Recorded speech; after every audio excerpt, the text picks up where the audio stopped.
Hey everyone, it's Sarah, the elder millennial. And this is Bill, the infant boomer. Welcome to Strengths on Fire, the podcast for strengths enthusiasts who want to have fun while leveling up.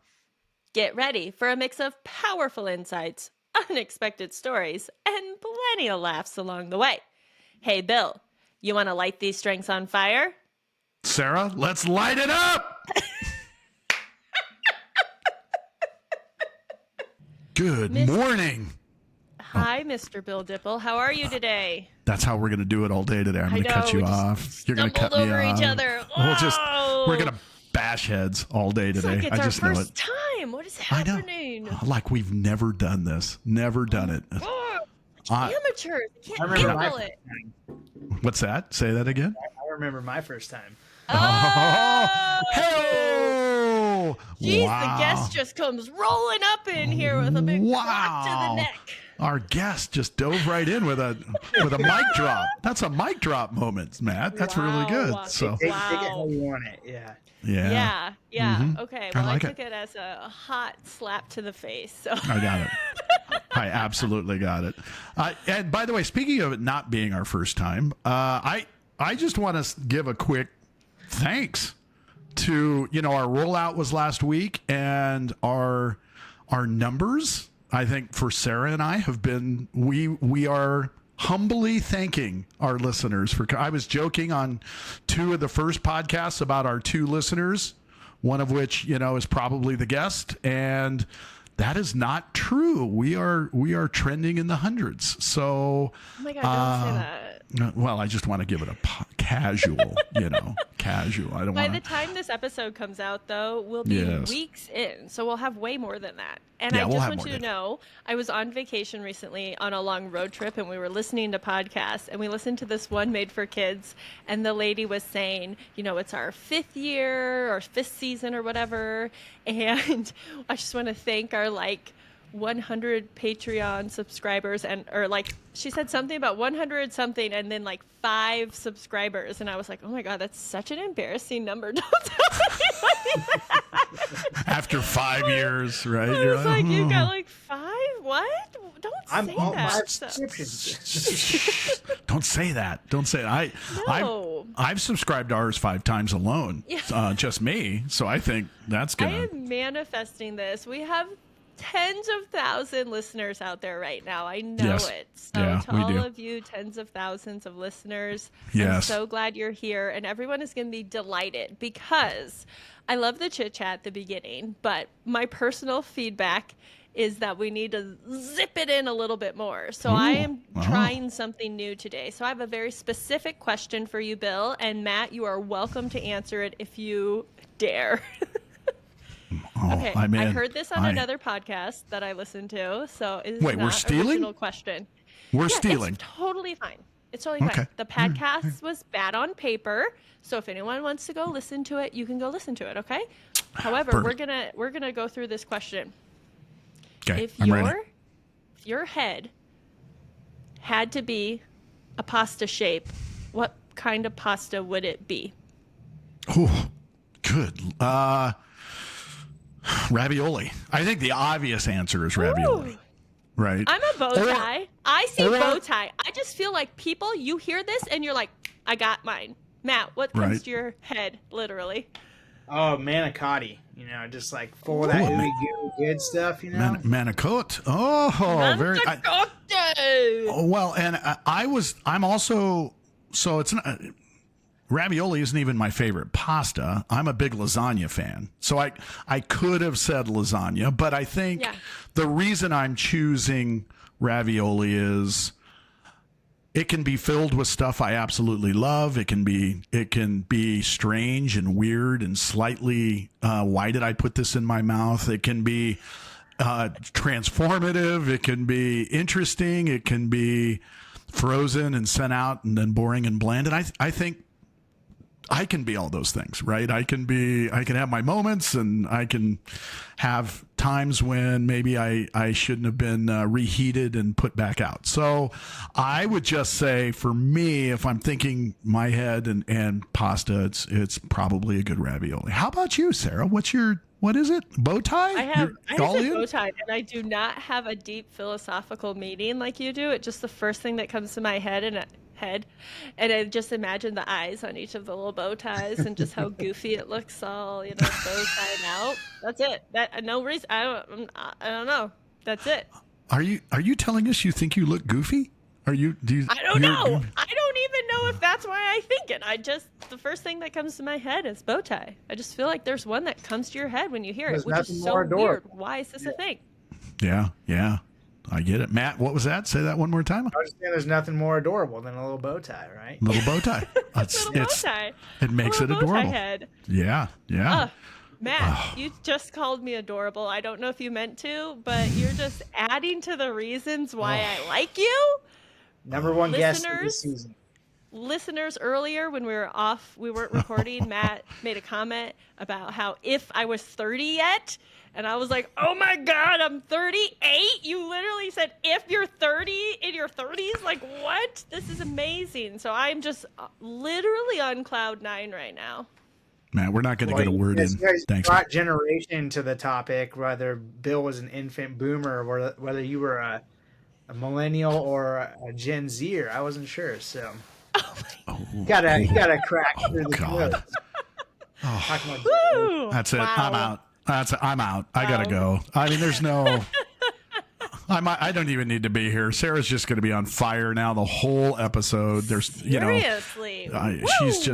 She's way into you, Matt. This is great. This is going to be good. I love this. Best guest ever. Yeah. Well, I don't know. He hasn't brought up pumpkin wine yet. That's a previous podcast episode, but we'll see where he goes with this. Pumpkin raviolis, mushroom chocolate raviolis. When you're talking about raviolis, look at that! Seasonal ravioli head over here. That's a perfect tie-in, Matt. I like that. So let's introduce our guest today. We don't want everyone second guessing that wonderful voice. By the way, really good hair today, Matt. I just want to let you know that good hair wave thing going on for you. It's rocking today. Can I just say that? I just rolled out of bed like this today, and just kidding. I was actually realized I didn't comb my hair today, and I was at the office. I was like, "Oh, I'm going to be on a podcast today. I should probably comb my hair, right?" So this was the office sink, comb hair job. Just like the hand comb. Nice. Oh, I brought a comb. I have a comb in the office for days like. All right, I've pointed out a couple times on the pod that Sarah's the best hair in the coaching business, but I think you're in competition today. You're both looking pretty. I clearly don't compete in this realm, but I love the competition. The hair competition is strong today. So, Matt, I want to introduce our guest, Matt McIver, today. Matt is a amazing branding specialist and expert that I've worked with here in Reno, Nevada. He's done some branding for me. He's done different things. I've used his studio for certain things. I've had the incredible fortune of working with his team and talking about strengths with him, his creatives, the people around him. And Matt, I just want to say welcome to the show. I love that you're here today, and you want to tell us a little bit about Commence and how you got here. Yeah, thanks, Bill. It's an honor to be here with you both, and I'm really excited to dive into some conversations today and share with your audience. So thanks for all the listeners out there too, giving us your attention and time. But I'm Matt McIver. I'm the founder and CEO of Commence Studio, headquartered here in Reno, Tahoe, Nevada. We're a B2B global brand and e-commerce agency focused in the tech and consumer packaged goods industries. We're celebrating 10 years in business here. So just a huge milestone, and offering bespoke solutions for those that are seeking to elevate their game in their market. Outside of the company, I love to fly fish and mountain bike, and just been getting back from like a whirlwind of conference season, 3 conferences in the last couple weeks here, and midst of birthday season. My stepson early last month, and then my partner, her birthday was at the end of last month, and then my stepson Second stepson's birthday was last week, and then my firstborn son is turning 1 year old this weekend, and then my birthday the following weekend, and then the company birthday, Nevada Day. We just got the midst of celebratory seasons right here, and so life's good, and just love what we do here at Commence and the family at home. So I love that you call it birthday season. In my family, our July. I have a lot of end of July birthdays. My birthday's September 2nd. You said one of your stepsons, early September? Mm-hmm. What day in September? I guess more mid. It's September 19th. Oh, okay. Not the same. Not the same. That's fine. That's fine. I thought maybe I had a birthday buddy, but we have the end of summer, beginning of fall, like birthday season is what I call it. I'm like, we're in it.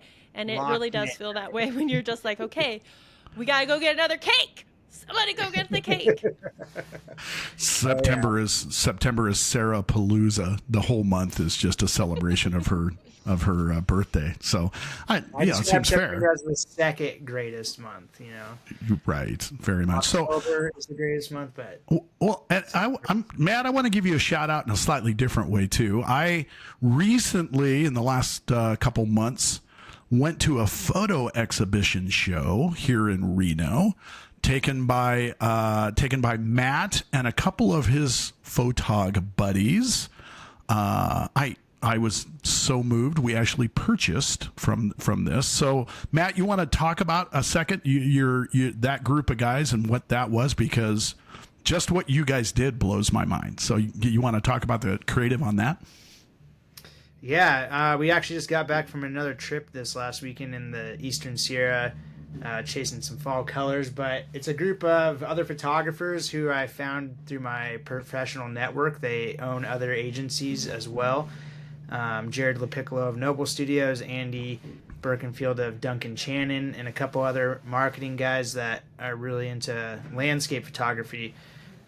So we've been doing about 6 years of trips here, mostly in the Eastern Sierra, in the spring and the fall. But in late 2023, September and October of 2023, we did a big year trip to Iceland and spent a little over a week in Iceland, capturing the beautiful land over there. And we did an exhibition show here in Reno to showcase a lot of that work. And it was our first time presenting our work in a printed format in a gallery, and honorable that Bill and Renee Dipple are collectors of my work now, and such a great thing to share with the community. And landscape photography is probably my deepest passion, second to obviously my family, but just something that I've been entrenched in since I was 18 years old. I'm going to be celebrating 36 here in a couple of days now. So about half of my life thus far, I've just been enamored by the beauty of Mother Nature and Earth, and I love to capture that and tell a story through the camera as my tool. And yeah, just such a phenomenal group of people that I've met in my professional life that we've really built personal relationships, and each one has their own, kind of style of photography, their own strengths and their personalities, and just continue to enjoy investing into that group of close friends now, and we do share a lot of business and ideas and such like that too, but such a great group. And our intention was to go chase the fall colors, the fall foliage here, and we actually got there a little late in the season, but it's all like, oh, what weekend works for everybody with all these busy traveling schedules, family schedules, work schedules. And so we were like, oh, a little bummed out on the turning point of the leaves, but it was phenomenal that the least unexpected thing, was that we had the Northern Lights and Aurora Borealis, the largest storm in over 2 decades that people have been photographing, happened Thursday night, and then Saturday night we shot the Atlas comet coming into not the atmosphere, but just into the view frame of the Western Hemisphere here, and had some amazing celestial events happen when we were looking for things on the ground, but it was actually in the sky that weekend, and so it was a good trip. Yeah, wow. And I have to tell you, just all of the photography, all the guys that showed up and printed and did part of the show and the exposition, all of it was unbelievable. You know, as a guy that spends his life in Nevada, right out in the desert, and then looking at some of the walls on the beaches, you know, I still think of that photo, the wall on the beach of how that black sand looked in that black and white photo, and your work of the almost a marshland. It's just phenomenal stuff. I am absolutely moved when I see passion and really amazing technical ability put together. That is, I think, a really moving moment. I love hearing you talk about it, Matt. You can hear the passion. And I feel like now we need to let everyone know what your top 10 strengths are, because I feel like as you were talking about this, I could hear your strengths come out because I have them in front of me. Are you okay if I tell everyone what your top 10 are? Go for it. I'm an open book. Awesome. Number 1, ideation. 2, input. Relator, responsibility. Connectedness, futuristic, learner, significance, command, and belief. Nice. And so to get us into that, I would love if you could share with us a little bit more of your story. I'm always interested in like who people are. So whatever speaks to you, whatever part of your personal or professional story you want to tell us about, like, you seem like a very multi-passionate person, these different pursuits that you have in business and with this photography thing. Kind of what brought you here? Yeah, such a great question. I think, the funny part is like ideation is popcorn brain, right? Like boom, boom, boom, boom, boom, boom, boom. What got me here is a culmination of a lot of those kernels popping off in the past. And yeah, just going back to, my childhood, I always had a lot of curiosity and exploring, through Legos or Connects or Lincoln Logs, like all the different, like kind of what would be labeled as STEM education today, like soldering a solder board. Like I just always had these ideas, and then, along that is like you build inputs to support those ideas, right? And so,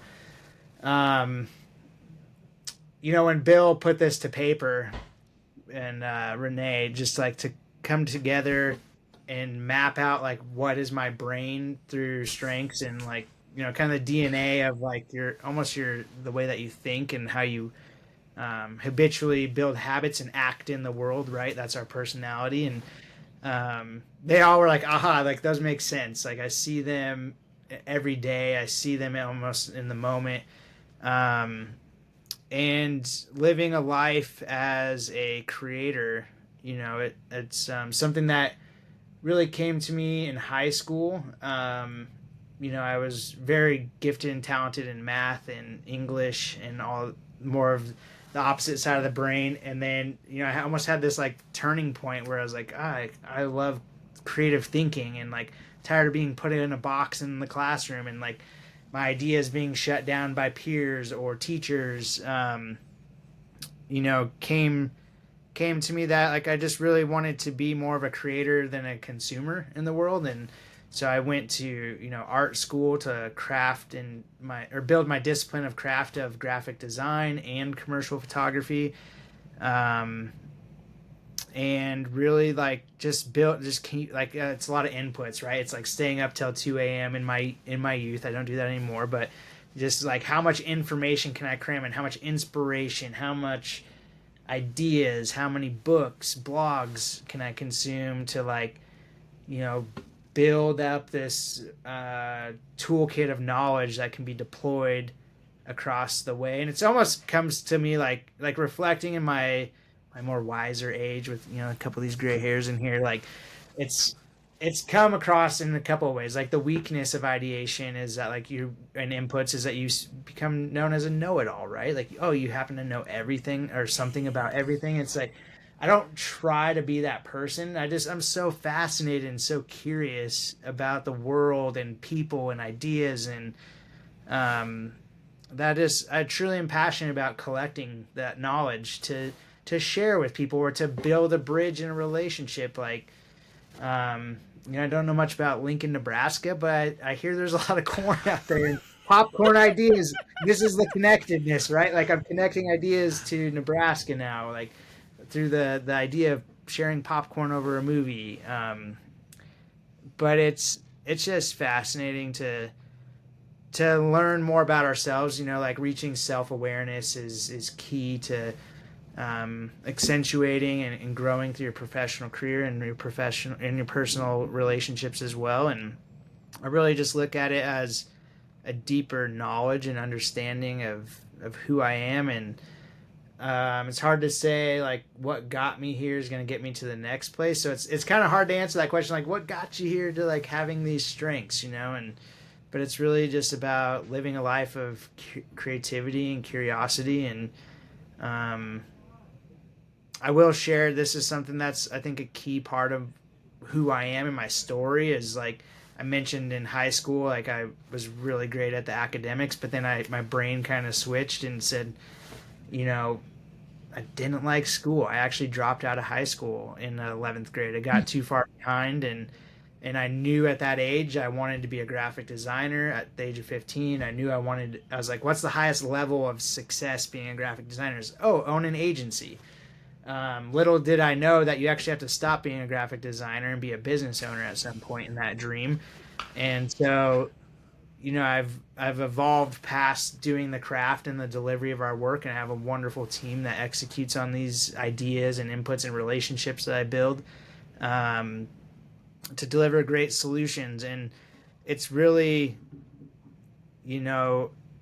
that educational component. Like even though I was a high school dropout, I did finally got my high school diploma through a correspondence school to go to art school in Seattle. And so I moved from a small cow town in Nevada to Seattle, was immersed in their wild culture up there as a culture shock, and went to art school as a for-profit institution that actually ended up being sued for being fraudulent in their practices, deception.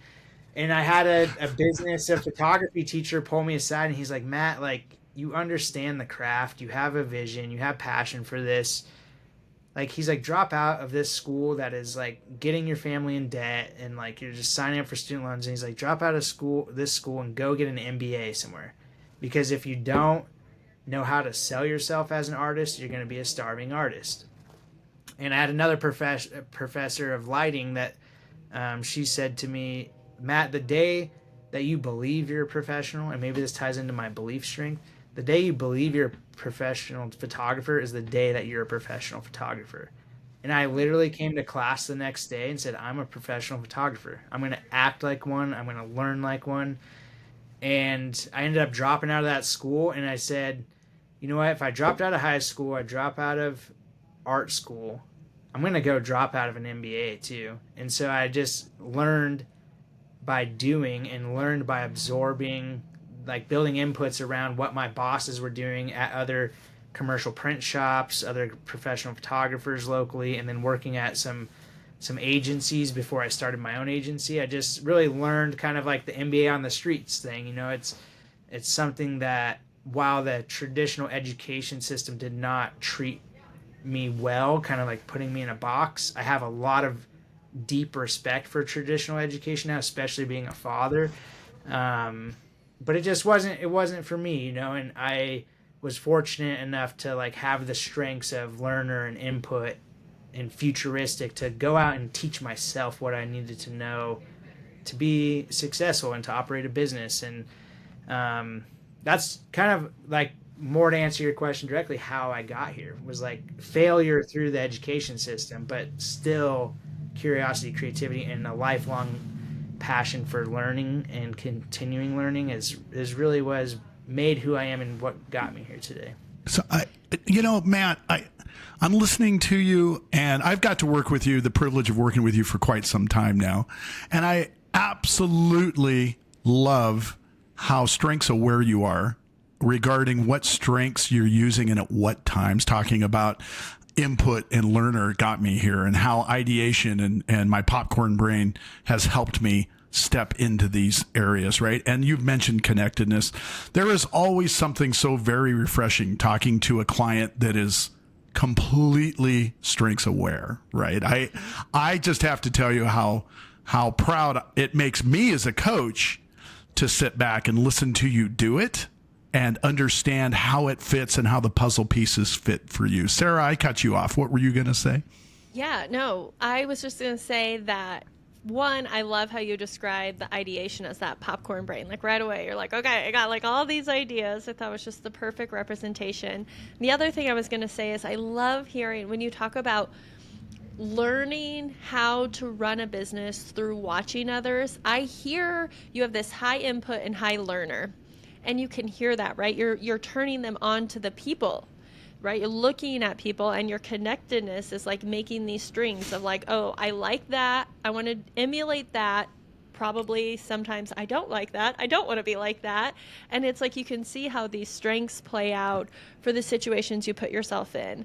And I just think that it's fascinating. One of the things, we don't have to necessarily get into it, but one of the things that, people will say, well, what type of strengths does someone have to be like a creative person or an athlete or something? And there are no certain strengths that you have.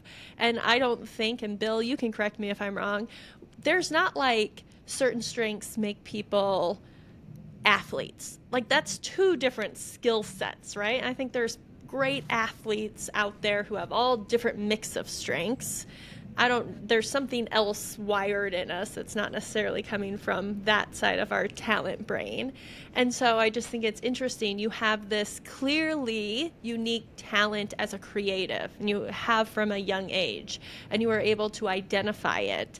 And then it was like, how do I put in the puzzle pieces of who I am and how I do everything else to help build the foundation of what I need to do with my life so I can let this creativity shine. Yeah. Yeah, that's an elegant way of saying it. Yeah. Yeah, she always puts the elegant stuff on it, right, man? I do some of the heavy lifting, the basics, and then she makes it all much better. This is why, as co-host, putting a bow tie on things. She bow ties it all.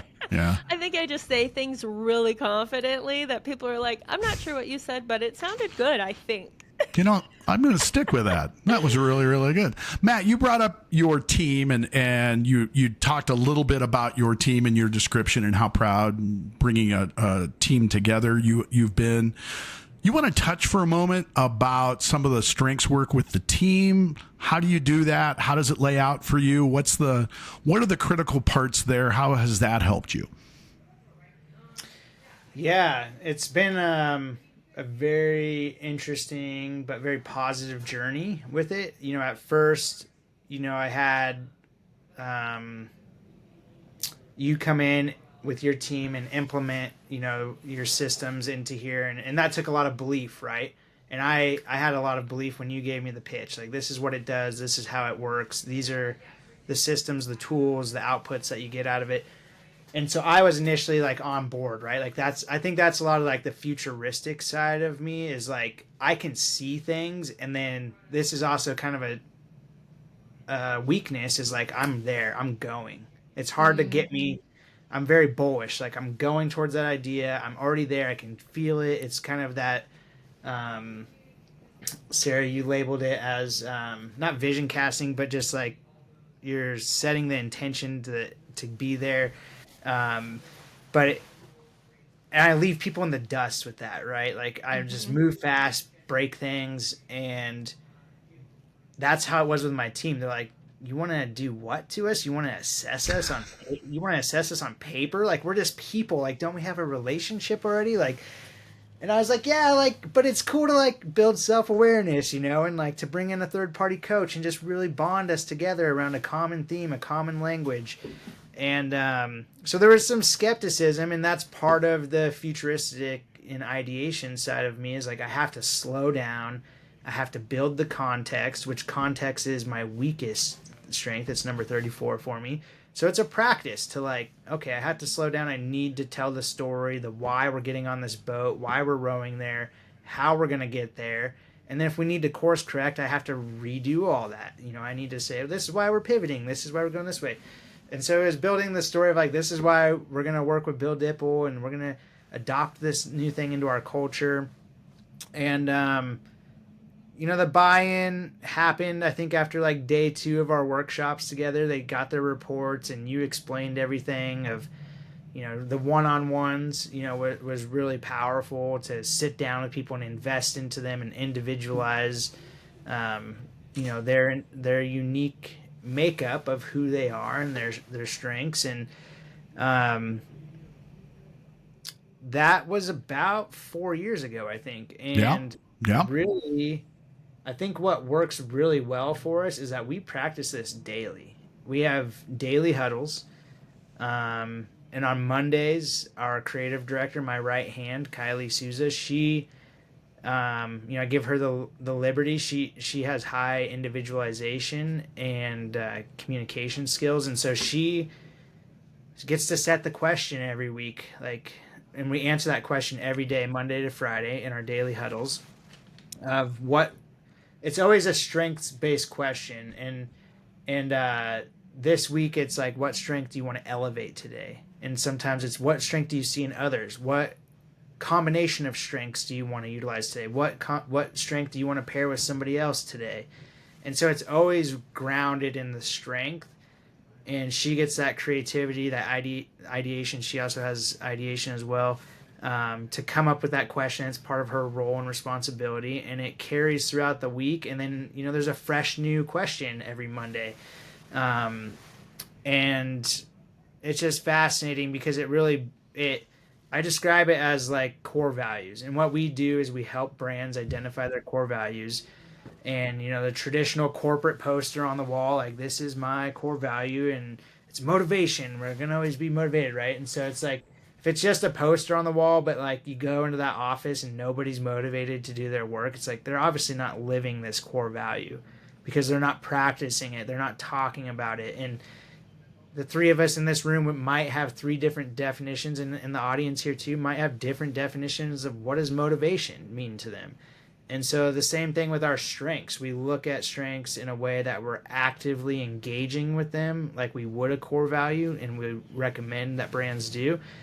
So that way it's truly baked into the DNA, and it's really talked about. It's always evolving, as we change as humans and individuals. Like, our preferences change, our love languages change, right? Like, our needs change. And so the same thing with strengths. Like, maybe I needed my strength to be supported through a Power of 2 one way last year, but this week is totally different. And so for us to just talk about it daily, it builds that shared language. It builds deeper understanding of each other, and oneself as too within the culture. And it's just been something that's been really foundational in our day-to-day, but also like in retention. Like, I've had employees say, like, this Gallup strengths like really actually changed. I thought you were trying to put me on paper, but it actually empowered me and changed how I am showing up within this organization and within my professional career and career path. Like, how do I apply these, And we've had employees come and go through the duration of it, and they're always like, wow, like, I'm so glad that like we did this work together, because this is something I can carry on with me in my next step in my career. And I guess I'll kind of leave it right there. Like, it's just been a daily transformational tool that we've been using it for 4+ years now, and it's been awesome. Matt, you are like the dream client. I want everyone listening to do what Matt's been doing. The fact that when, that you saw the vision, first of all, I just want to point out, I love how you said, like, with your strengths, this ideation, this futuristic, like, you leave people in the dust.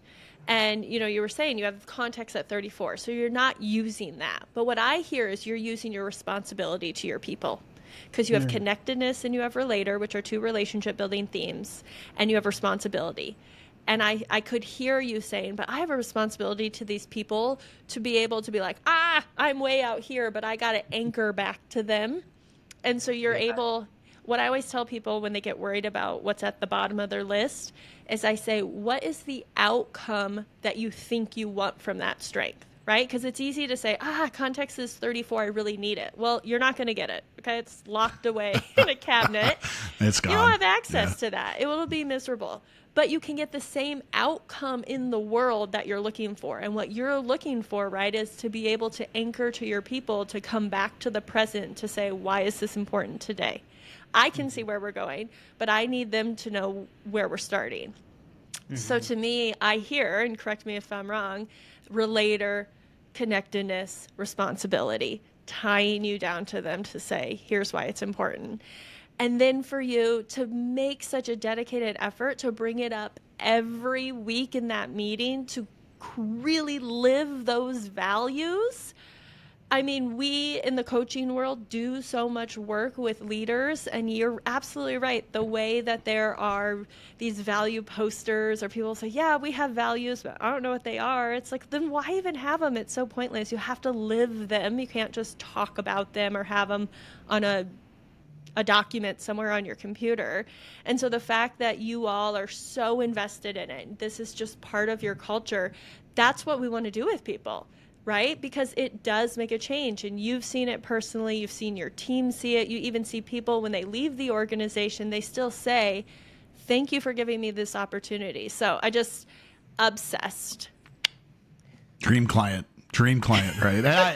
I absolutely agree with you, Sarah. As clients go, I have many, many good ones. Matt has been one of those exceptional standouts where when I go in and work with them and talk to them, and I hear what the questions, I do get to hear what the questions of the day are, because Matt and I see each other socially from time to time. We mountain bike, we'll fly fish, we'll head out and do things together. And he keeps threatening to take me out and teach me more photography, but he keeps falling down on that. I just want to call that out in this podcast so that at some point I'm personally happens. Publicly accountable to live up to my responsibilities. That's right. Absolutely. So but I do get to hear the questions, and they're always creative, fun, positive based, right? I every time I get to work with Matt and hear it, it just makes me so proud that I got to work with Matt and his team and the coaching that they went through. And Matt, based on everything you said today and how you brought it together and what it's meant for you and the team, I will say that today is the day I'm a professional coach. Now I've done it, right? It's over. Now I can, no, I'm totally kidding. But Matt, your usage of it is so powerful, so good for other people to hear and how they step into it. Sarah hit the nail on the head with, we try to get people to do this. We try to get people to inundate it as much as possible into their environment, and having you do it and talk about it and go through it is really powerful.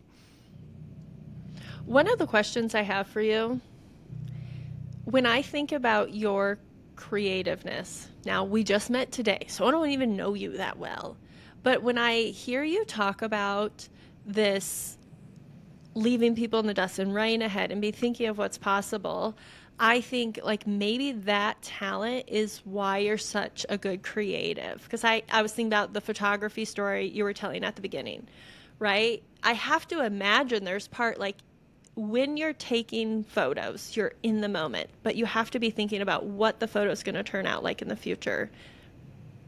Is there any of that in there, or am I way off? No, absolutely. Like, yeah, the deeper the intentionality can be, the better. Like when it's landscape photography, like more fine art, personal photography that I'm doing, it's totally about being in the moment. And then you're kind of, a lot of it's about the light. Like you can't control the light that's coming through the clouds or across the grasslands or through the trees. And so you have to be very adaptable and agile. And you're not, like I said, like we didn't get what my futuristic was like, oh, I'm gonna have all these cool fall photos, and it's like, no, you're not. Like Mother Nature's saying you're gonna have some cool star photos this weekend, right? So like my dreams don't always come true, but it often is better than I imagined. And so you're totally right in that, and I use that like intention setting and kind of futuristic thinking more on like a client photo shoot, when it's like in the photo studio where I can control the light, where I can create mood boards, where we can set like what's the tone going to be through the style guides and the brand guidelines. I find it, if I spend, even if it's the night before or a week before, if I know I have this shoot coming up, if I spend 30 minutes just kind of closing my eyes, it can even be 5 minutes, that the ideation happens quick, but just kind of imagine like what's that final output going to be, the better I can show up that day prepared, know that like the props that we need, the colors of the backdrops we're going to need, how I want the product to look, the angle. It's kind of that strategic approach to how am I going to solve for this and execute upon it when there's limited time, or the light is shifting, and so, or the client has a tight deadline. So it does help to have that in place. So kind of daydreaming and being a little strategic, and it definitely shows a lot of value in my professional career through that. Yeah, so you're so good at explaining the creative side of it. I want to touch on something else with you really quick. I know you as a guy that is an early adopter of technology, is an early adopter of stepping in to make things correct for you and your team, and to think forward, use that futuristic in a big, big way for you.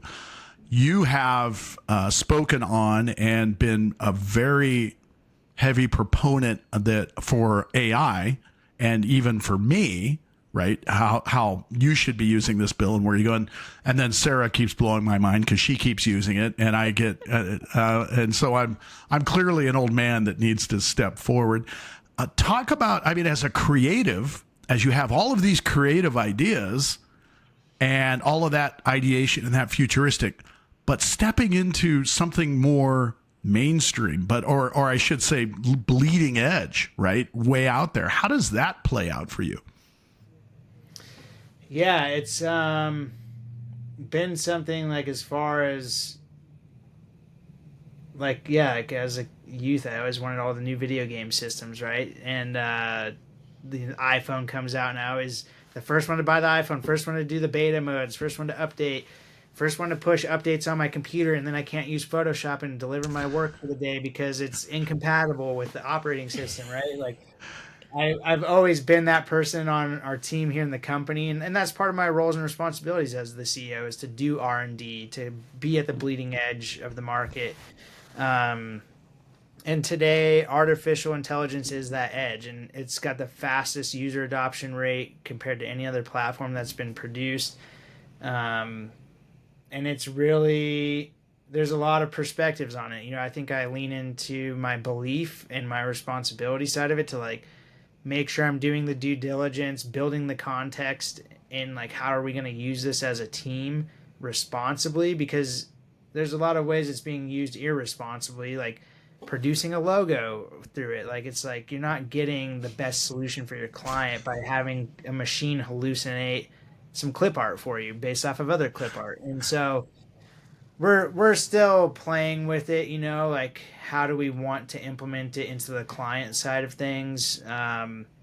It's really fascinating. Like you said, it's more mainstream now, right? Like, I've been leveraging it for a couple of years now, and I make this analogy that it's like a chainsaw, right? A chainsaw creates a lot of buzz, it burn, but it's way faster at cutting down trees than an axe is. And so like, I much rather have a chainsaw in my toolkit than an axe, as much as I love chopping wood by hand. Like, it's something that you have to use it if you're going to compete. If you're trying to create a paper company, you're not going to go cut down trees with axes. You're going to get some machinery to do it. And so to me, it's about the safety of how do you operate the chainsaw, right? How do you operate these AI models that are going to safely produce outcomes that uphold the standards of what we believe in as a company, And that's being transparent. If we're going to use AI, we're going to tell our clients and get their buy-in. And like, yeah, it might be scary. It might be too cliche. It might be not unique enough to them, right? And so we're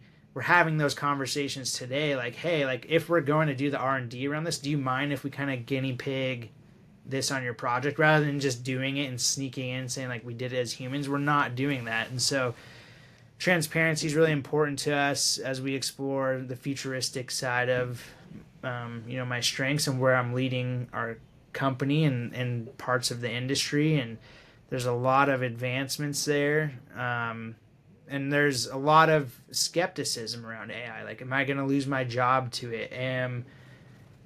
Is Terminator, We Robot, Tesla robots that just got announced this week going to take us all out, right? Like, there's a lot of fear-based thinking out there, but I think the belief side of it for me is like, I trust a lot of technology, and maybe almost too much because I am that early adopter, and it can create technical debt. It can create pain points, and like, I can't literally operate my machine today because I adopted it too early. So there's always side effects to that futuristic side of it. Like, I might have to kind of backpedal a little bit if there is a side effect. Like, I need to, downgrade to the old version before the beta version. And AI is just, I think it is definitely part of the future. It's like this fourth internet revolution. We had the .com boom, we had the mobile boom, we had the cloud-based boom most recently, and Web3 was kind of pushed a little bit, which is a lot of cloud-based blockchain computing that didn't really catch on so much, but AI is here to stay. There's a lot of space to pioneer with it.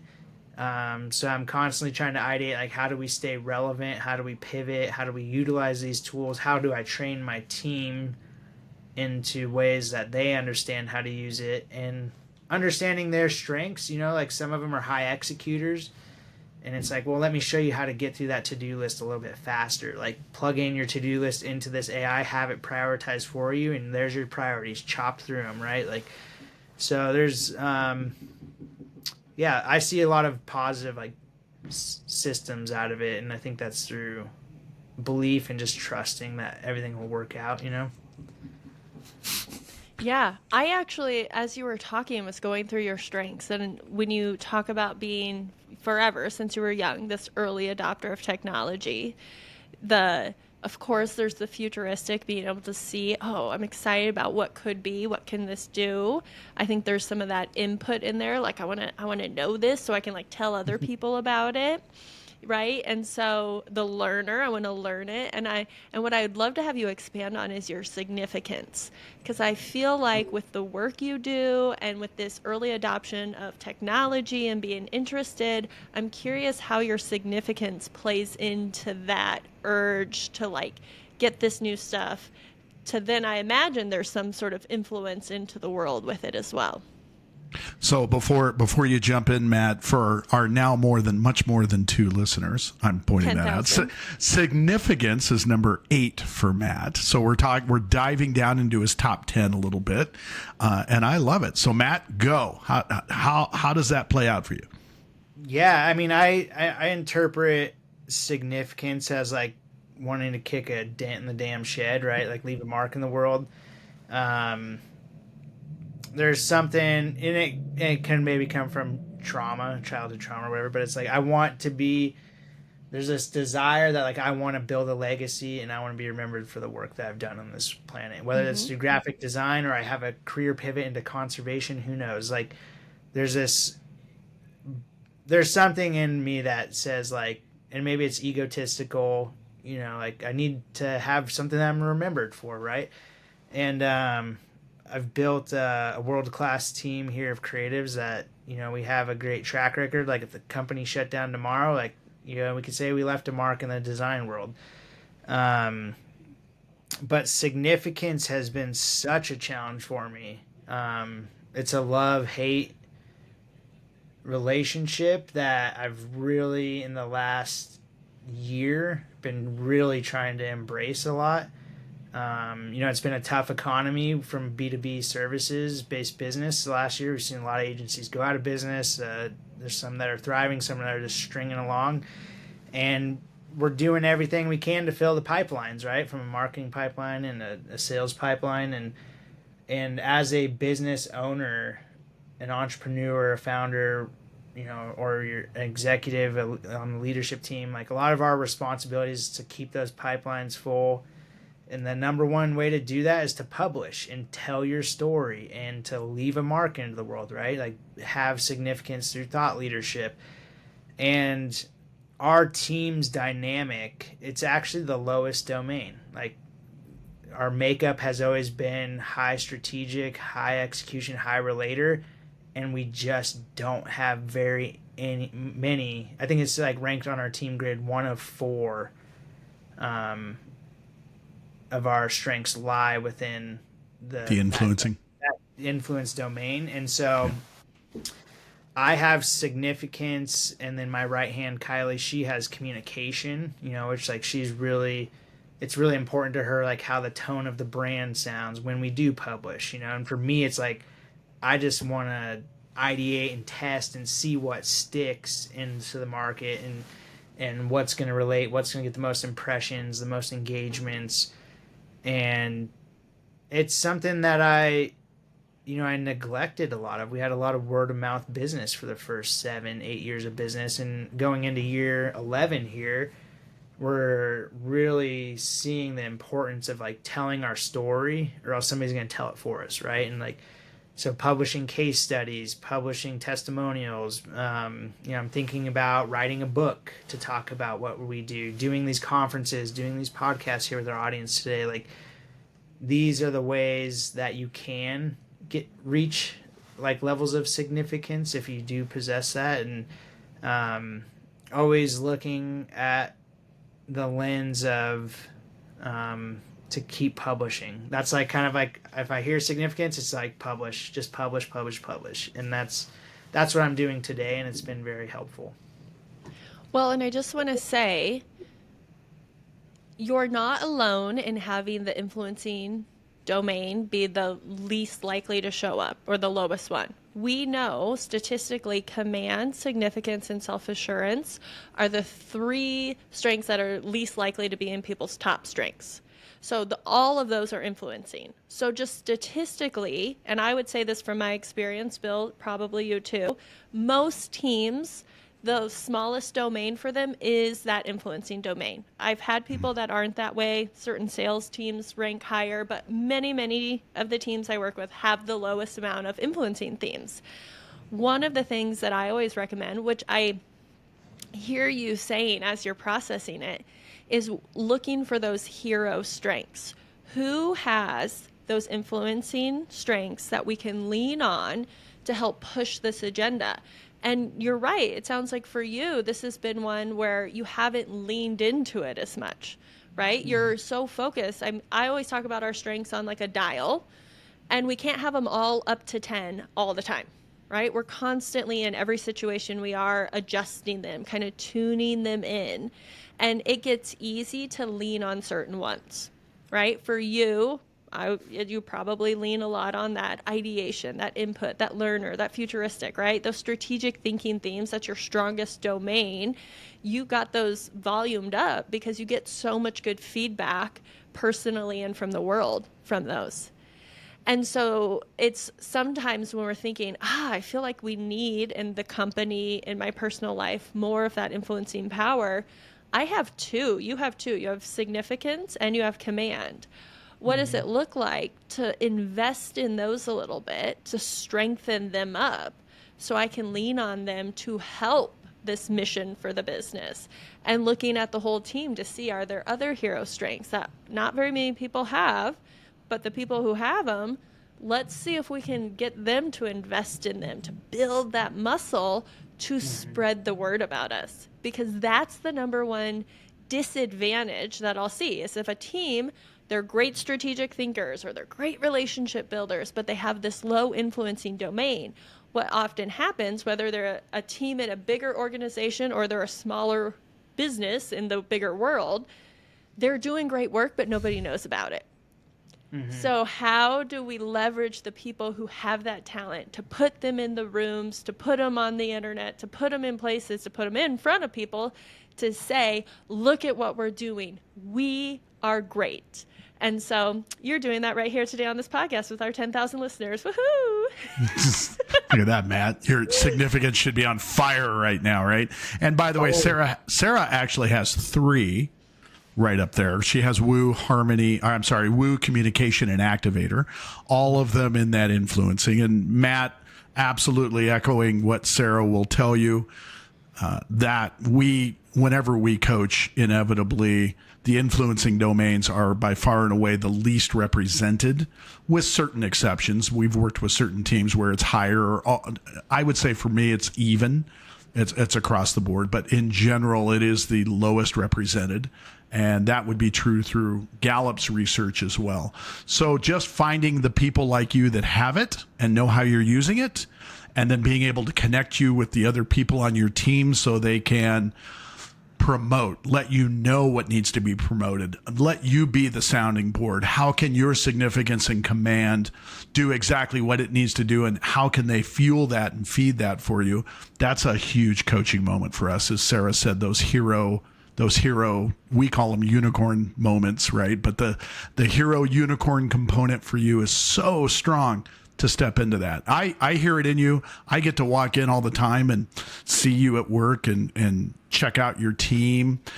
Is there I want to ask really quickly, is there I know I get to see all of your brands, right? Because I walk in and I see them hanging on the wall, and you do a really good job in your studios of showing them.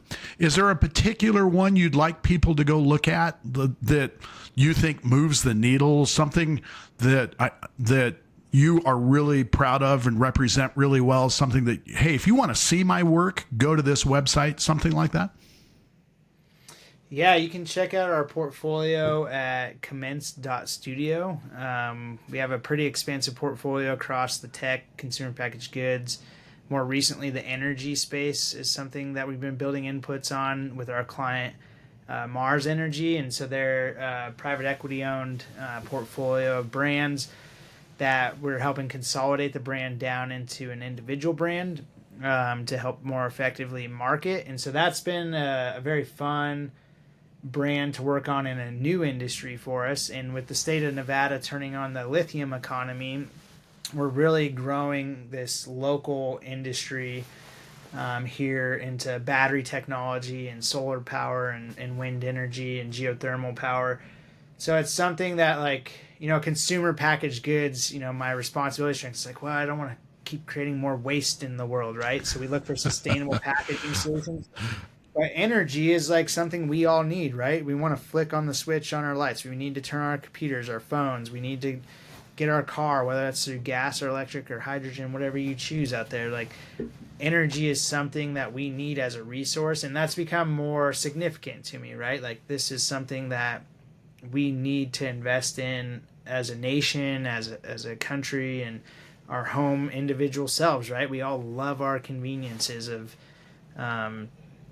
being able to cook easier, being able to have conversations and communication channels, and that energy drives a lot of that. And so it's just a new-ish portfolio piece that we've published recently, and something that I've been building some more passions and inputs around. That I think our team did a wonderful job at building these brands and tying them together. And so that's a great case study to check out. And a lot of fintech brands that we've worked with in our portfolio, and fun brands like Patagonia that are more consumer relatable. And so it's been a great journey to have a lot of partners in different industry verticals. And I think there'll be something on there for any of the audience to relate to and find some ideas and inspiration, hopefully.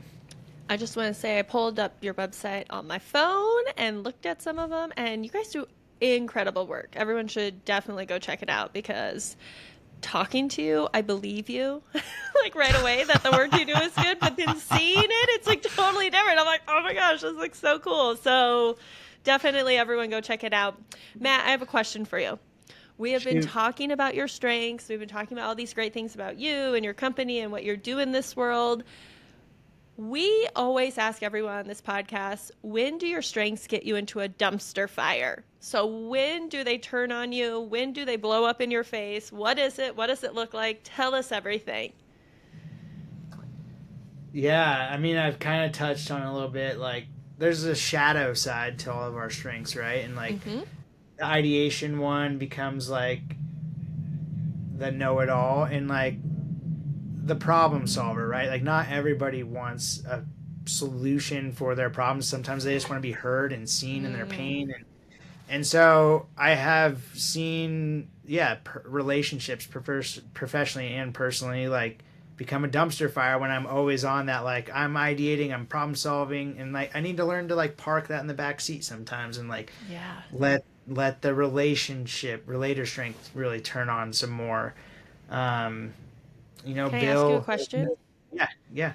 Do you think your command plays into that? Because we haven't talked about command yet, but command can be a very strong, I'm just thinking if you were my husband, which he also has command, someone says, oh, I have this idea or this problem or this thing I want to get out, and your ideation goes, and then your command's like, you should do this.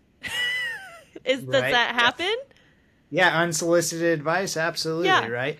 That's why I get paid the big bucks as for advice. So it's hard to turn off sometimes, and that it's definitely creates some challenges, and Bill, coached me through my first marriage.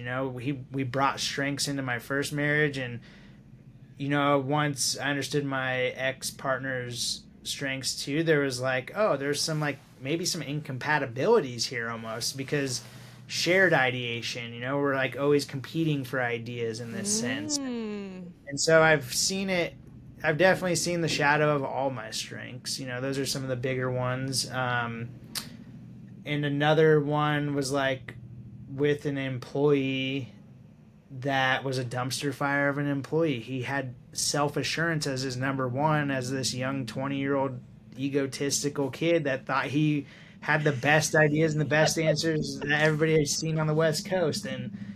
And after doing our strengths exercise with him, like he was a dumpster fire already, but it was like, okay, I can actually put words, together to describe what it is that's affecting our culture and his performance and such like that. And so it was easier to put the dumpster fire out through the understanding of who he was and seeing that he just kind of lived in a lot of his shadow of his number one strength, and we tried to coach him up into the positive side of it, to really lean into the other side of his strength. And, consulted Bill and his team several times on this situation, but ultimately we just had to put the dumpster fire out. We had to get it out, or else it was going to leak into other parts of our culture and our clients and our company. And those have been kind of some more of the challenging times that I've seen with strengths. Yeah. Wow.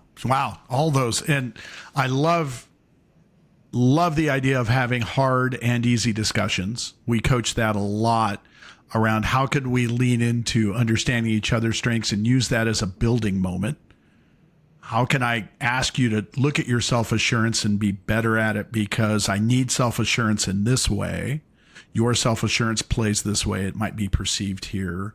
How can I help you be better at those themes? That's a creative, forward-thinking discussion as opposed to, I just need you to shut up in meetings and let the other creatives do what they do, which instantly puts them in that defensive mode. And we worked with Matt and a lot of our teams a lot around how to have really positive, forward-thinking, creative discussions using the terms of strengths as a building block to start that. Matt, you covered that just so well. Thanks for pointing that out. And that's easier to do if you set the tone weekly, or in your case, daily, around understanding the strengths. If you're constantly hitting on those, it's real easy to suddenly have those discussions. Would you agree? Absolutely. Yeah. It's great to have the hard conversations, but it makes the hard conversations a little bit easier. Yeah, sure does. I always like to say strengths turns criticism into recognition, right? You take someone with that high self-assurance and you're like, dude, stop. You're just too much. You're too much in it. That's criticism. To be able to say, hey, your self-assurance, it's on overdrive. We got to tone it back. It's recognizing, hey, I see this as a talent of yours, but sometimes our talents get out of whack. It happens to all of us. And if we're in your company, you're constantly having these discussions, everyone understands the language. We all are operating under the same language. We can recognize to say, I see this as a talent of yours. but let's think about what other talents. We have 9 others at least. Let's look and see if there's any of those we can strengthen, so we can turn the volume down on this one. And it makes something, because usually when we criticize people, they just get defensive, they get meek, they get mad, right? And so this turns it into where they can say, yeah, it is a strength of mine, but maybe I do need to lean on something else. It gives them something to replace it with, and it's all based on that positive psychology. So it's just received in such a better way. I love that. You like that criticism to recognition, like that's such a valuable takeaway for today. That's the simplest, best way to reframe things. And thank you so much. Once again, on our podcast, somebody learned something, Sarah. Every now and then that moment shines through. There's Matt telling us how that plays out for him. So I love it, Matt. Always love working with you. You've been a wonderful client and also a great friend. We've got to do a lot of really fun social things together too. So, Sarah got to ask you a hard question about the dumpster fire. I'm gonna actually ask you our fun question today. We always ask a fun, upbeat, different kind of question. So I'm gonna throw this one at you. You let me know how you feel about it. Are you ready?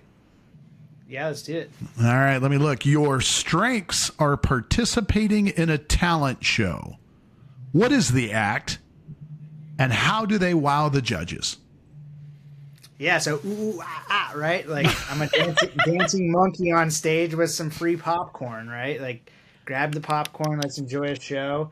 It's the creative ideas. Like if you ever need to brainstorm, I'm always distracted and daydreaming into the future, right?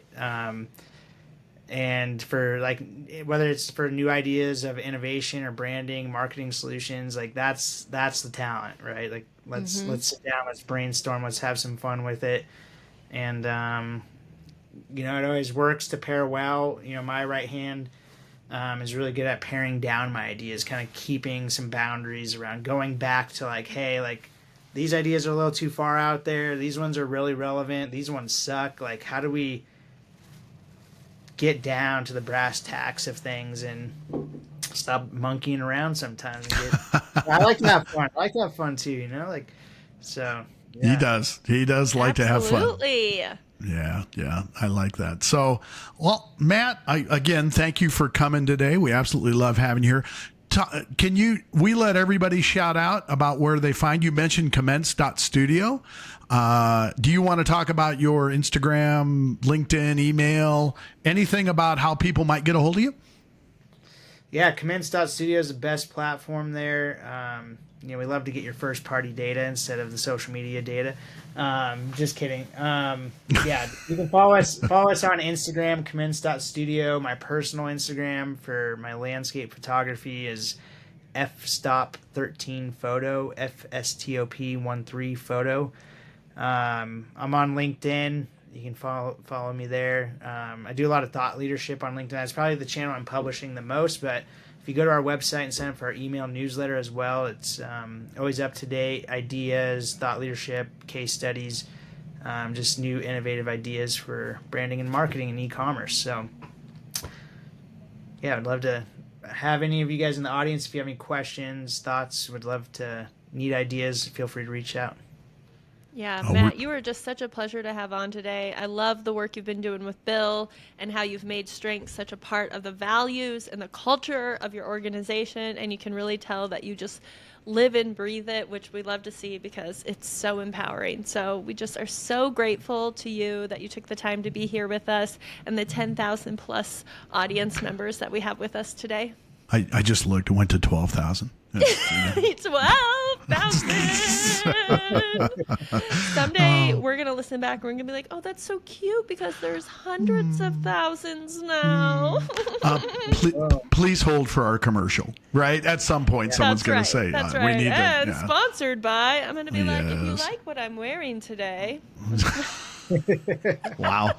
Well, we'll see you on the runway, and I really appreciate you guys hosting this. This is such a fun format, and thanks for everybody listening today. And again, thank you both for helping drive organizations with like meaningful change to the strengths-based cultures.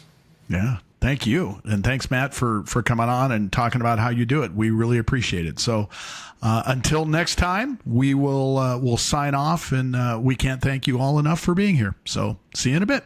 Peace. Ciao. Thank you for joining us on Strengths on Fire. If today's conversation sparked something in you, be sure to subscribe, share, and leave a review. We're here every other week, bringing you fresh insights to fuel your growth and ignite your potential.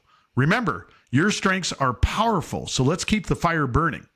And if you're looking to transform your organization through strengths-based strategies and coaching, reach out to Sarah Collins, founder of Collins Collective, or Bill Dipple, founder of Bill Dipple Strengths Coaching. Connect with Sarah at wearecollinsco.com. Follow her on Instagram at SarahCoachCollins, or email her at sarah@wearecollinsco.com, SARAH. You can reach Bill at BillDipple.com, Bill, DIPPEL.com, or on Instagram at BillDippleCoach, or email him at bill@BillDipple.com. Please note the opinions, views, and interpretations of CliftonStrengths expressed in this podcast are solely those of the hosts and the guests. They have not been approved, sanctioned, or endorsed by Gallup in any way. Until next time, keep your strengths on fire and let's light up what's possible together. Bye, Bill. Bye, Sarah.